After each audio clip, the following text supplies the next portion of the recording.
Divas, welcome back to the channel. I have not been great about posting, but I am making a commitment to myself that starting now, I will consistently post to this channel.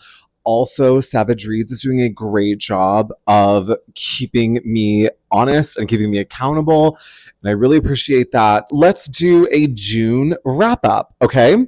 I read 5 physical books and I listened to 5 audiobooks.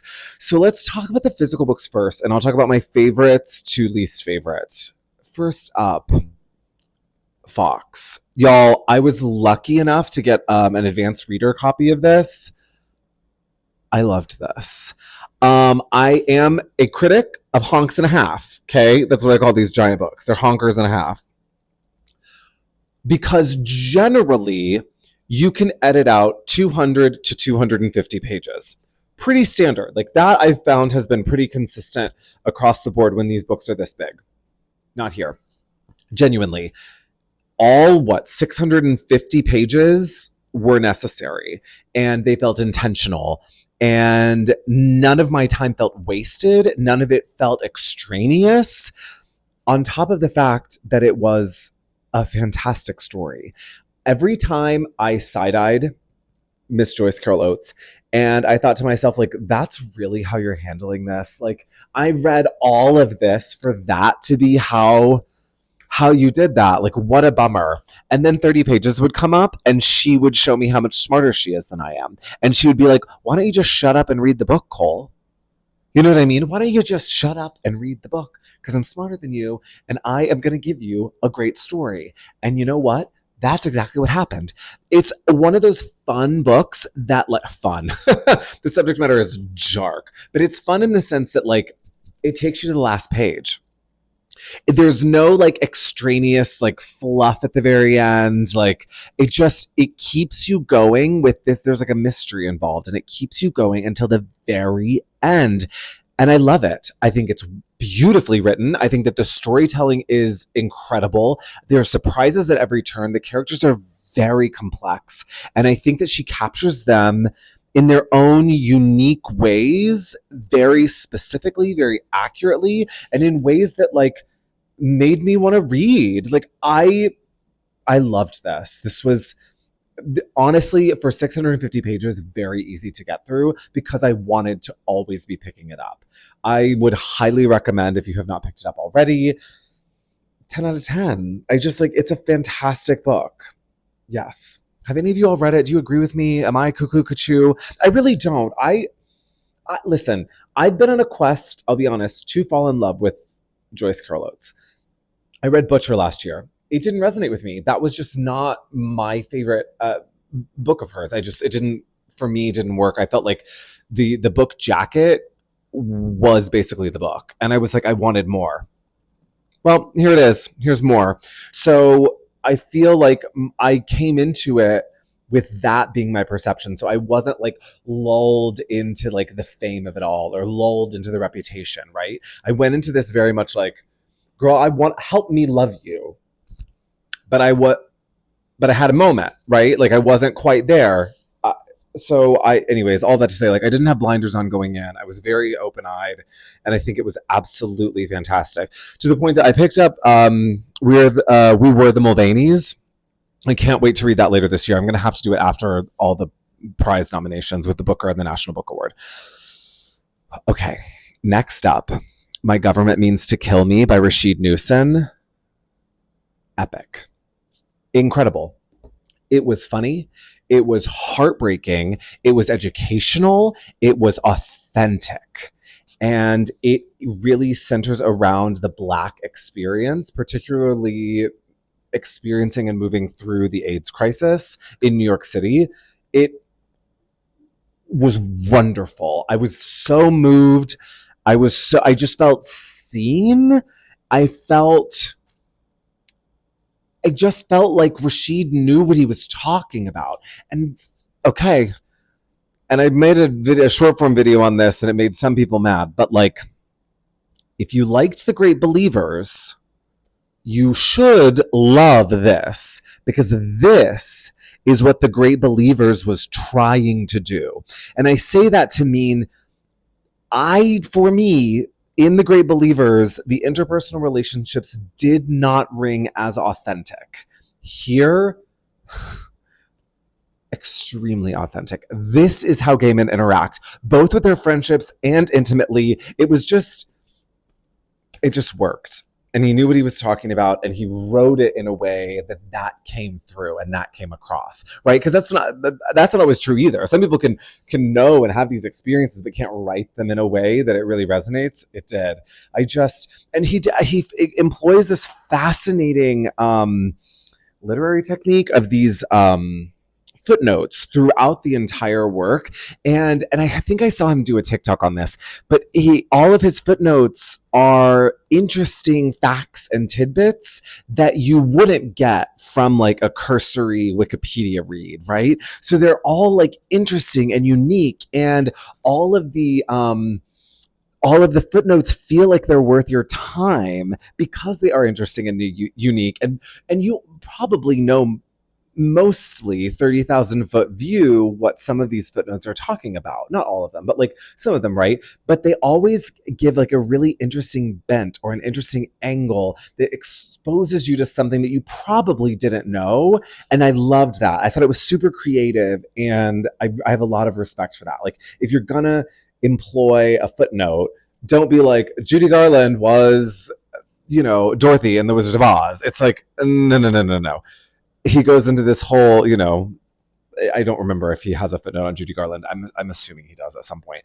I know he talks about Friend of Dorothy. Anyways, all of that to say, I think the footnotes are interesting, and he employs them in such an intelligent way. Like, it's so much fun. Well, again, dark, but like, it's really powerful. And it's really well done. That's what made it fun. It made it because it was well done. So it was like exciting to read, right?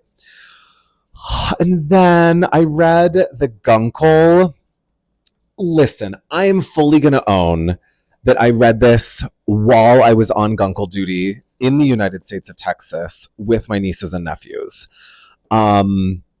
I have 2 nephews by blood, and I have some nieces and nephews that are from friends of like literally 30 plus years. So it is this great, I'm a like Brady Bunch Guncle. And it was just so sweet, I felt, to be reading this while they're there, like while we're at the pool, like while they're napping on me, while one of them is throwing up on me. Like, it was sweet. I've had some interesting conversations with folks about it. Like, do I think that it kind of sanitizes the gay experience in an extreme way? Actually, ironically enough, in the opposite that this does. This is like very authentic and forthcoming in all aspects of gay life, where this, really sanitizes the protagonist. Sure. But again, I think there's a time and a place for all of that, right? Like, I felt for the tone of the book, it handled the situation the way I wanted it to. I thought it was sweet with the niece and nephew. I thought that it was funny. I didn't feel like the writing thought that it was funnier than the reader, which I love. I think sometimes these like gay writers that write quippy like this do it in a way that makes the reader feel like the author thinks that they're wittier than their audience, or thinks that they're smarter, or that they're, you know what I mean? Like, Miss Thang more than their audience. And I didn't feel that way here. I felt like I was in on the joke. I felt like I feel like they spoke to me like we spoke the same language, like we would have talked about these things the same way. Does that make any sense? Yeah. So for me, I thought it was a lot of fun. Again, beach read. But did I cry? Yeah. It was so much fun. A side note, for one of my audiobooks, I did the sequel. So we'll talk about that there. And next up, Savage Reads, who has a wonderful presence here on this app. But he popped my buddy Reed cherry, and we read Henry together. I'm of two minds. I think that the concept is really smart. So what it is, it's a queer retelling of the Henriade, which are 4 Shakespeare plays. Though my understanding is that Henry focuses mainly on Henry IV, Part 1 and 2, I believe. Yeah, because I think Henry V is when, like in this book, his name is Hal, would have taken the throne. So I don't think Henry V is really touched on here. And I believe one of the Richards, Richard II, ooh, I don't know. We'll put that here.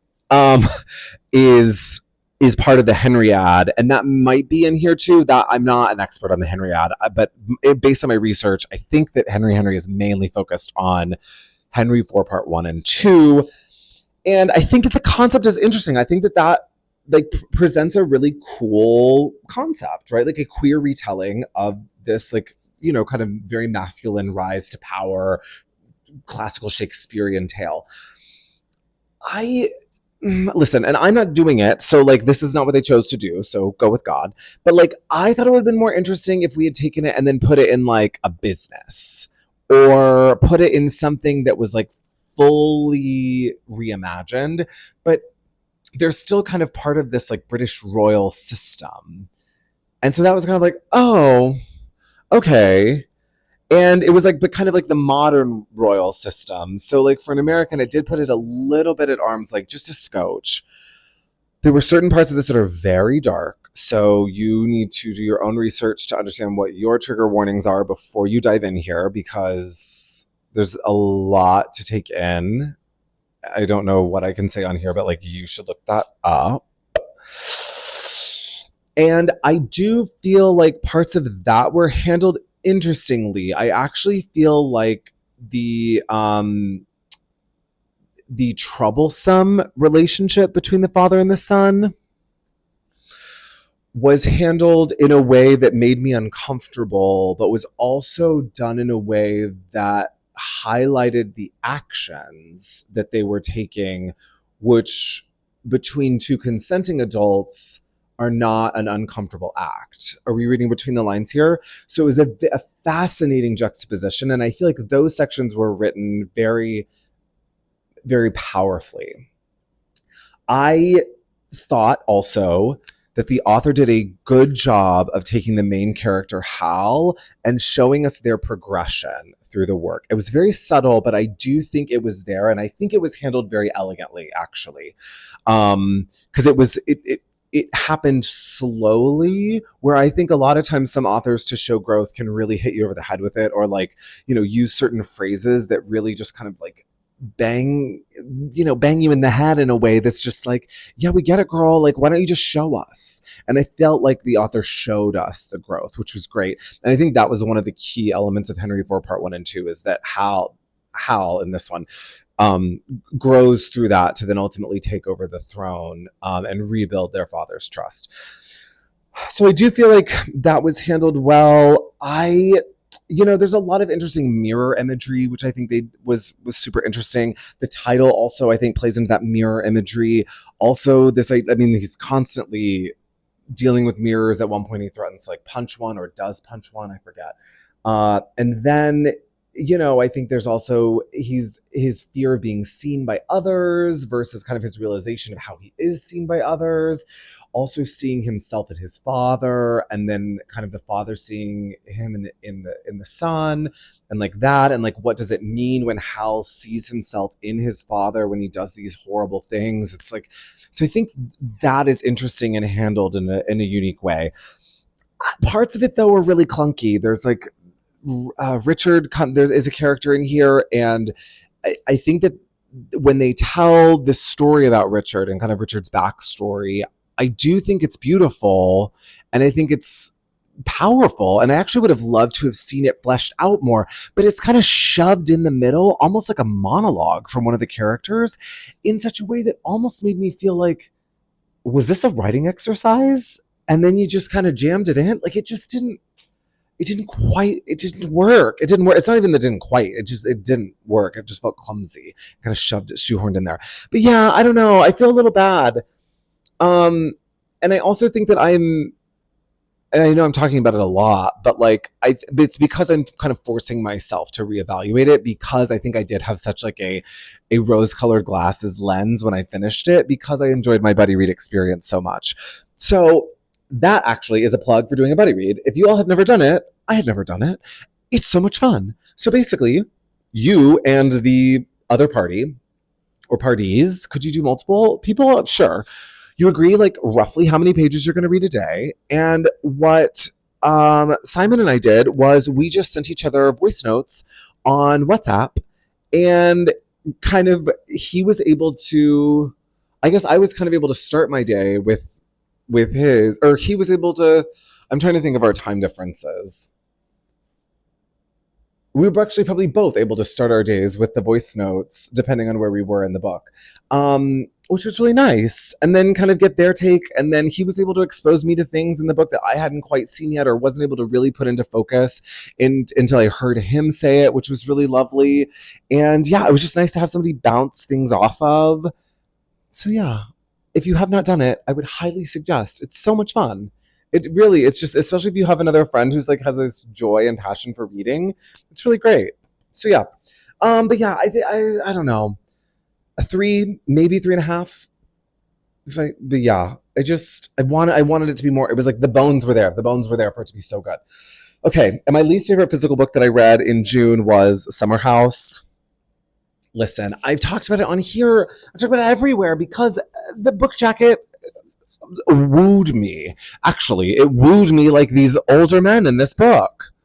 Wouldn't be the first time. The debut novel makes a fierce political statement about supporting gay wrongs while also introducing a shockingly lovable pair of anti-heroes who could be Tom Ripley's grandfathers.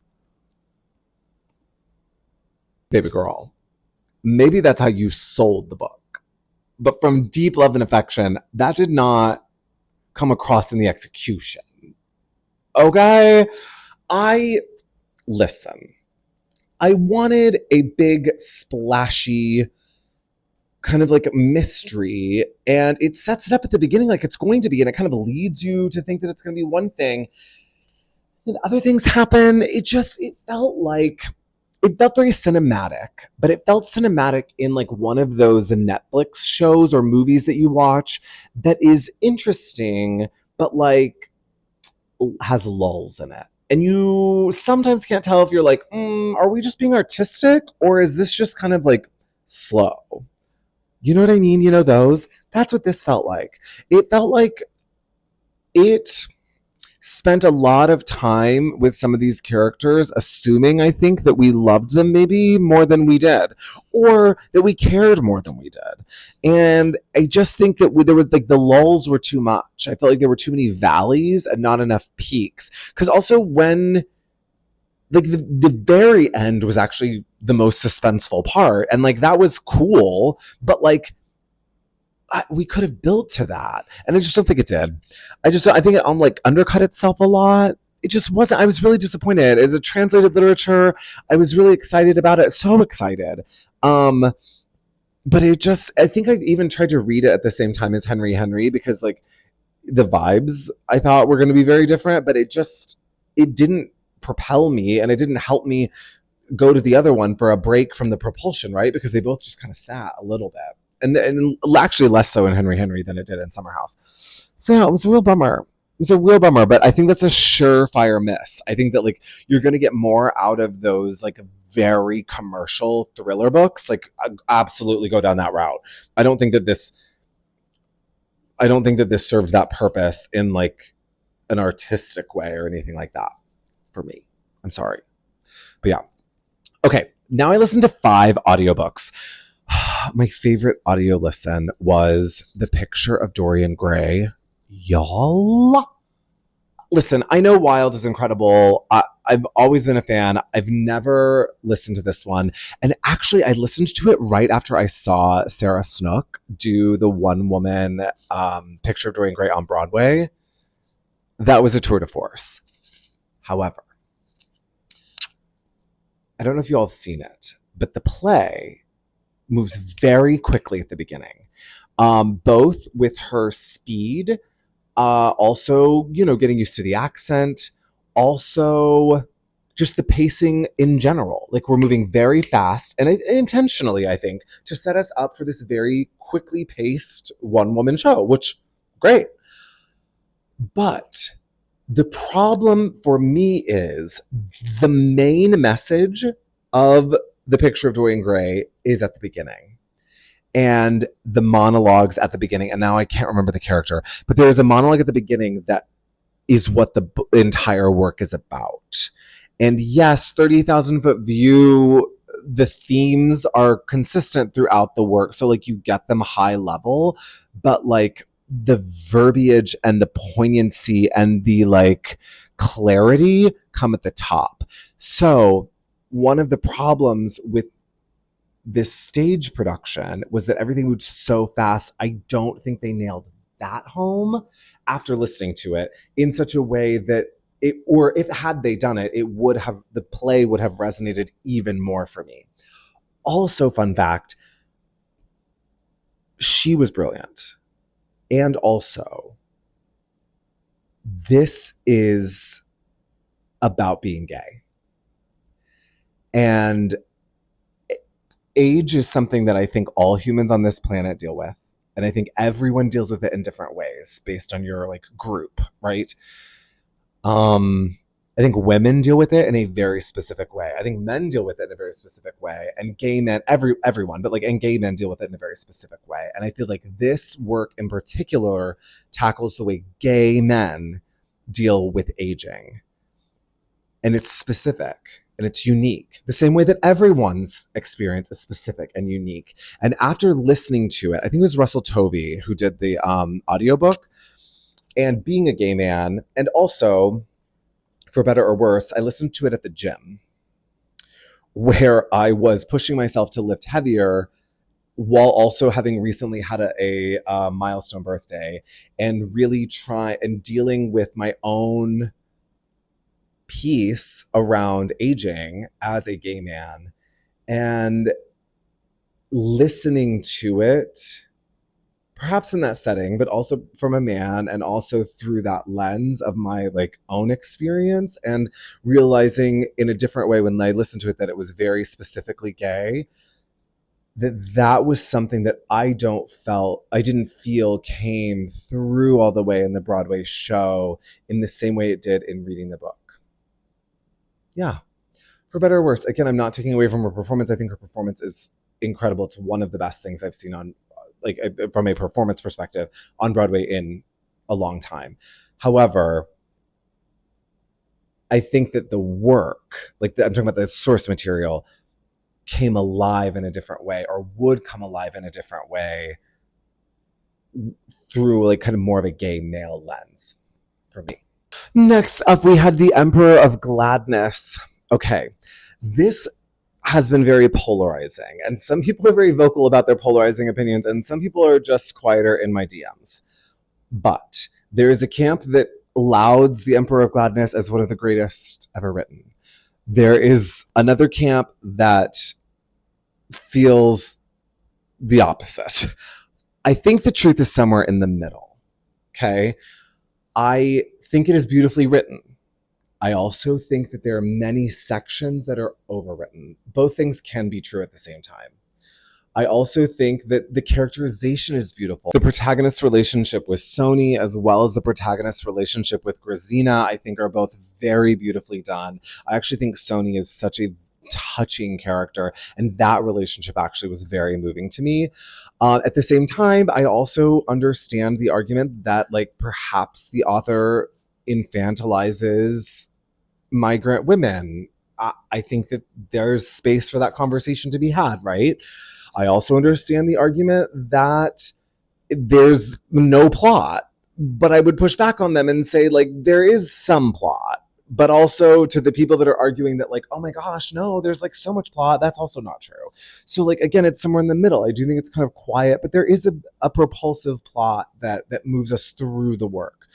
I have a friend who was very upset that I did it on audiobook and said that there's no way I would get the experience unless I read the physical book. So I've considered, depending on if it ends up on some of these prize lists, whether or not I would read the physical book, or maybe read the physical book with the audiobook. Perhaps. You know, I think that there are some books we can have different experiences with based on the audio. And actually, that's going to be true for one of the ones that I talk about today that I didn't love, but people in my book club were like head over heels for. And I listened to that one too. So like maybe some of these audiobooks there's a deficit there in the experience, and maybe that's just for me. Maybe it's for everybody. Who's to say? But yeah, all of that. Like, I think the Emperor of Gladness was lovely.